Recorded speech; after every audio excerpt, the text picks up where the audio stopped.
How to invert or make a negative of a photo in Photoshop. Open an image and then go to Image menu and Adjustments and go down to Invert. And there you've got your negative. A better option, go to Image menu, Adjustments and Curves. Then go to the presets and go for Color Negative. And you can see you've inverted the image again. And then click OK. There's also another preset. So go down there and Negative. You can see you've got this curve. You can modify the curve, so you can tweak it very subtly. You can also go back to the other preset, Color Negative, and you can tweak that.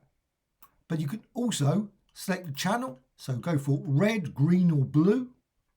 So if you want it slightly red or green, you can just tweak it, just change it, just using the red or the green, and then click OK. If you want to blend between this and the original, simply go to Edit menu and Fade Curves or Fade Invert. So Fade Curves, and then you've got options here just to tweak it, just change the opacity as well as change the blending modes. So darken or colour burn to create different inverted images. If you wish to invert a layer, simply select the layer in the Layers panel, then go to Image menu and Adjustments and go down again to Invert or use Curves.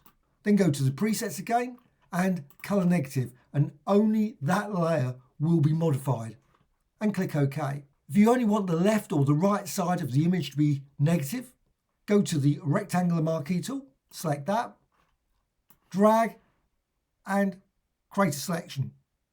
Once you've done that, go to Image menu, Adjustments and Curves or Invert again.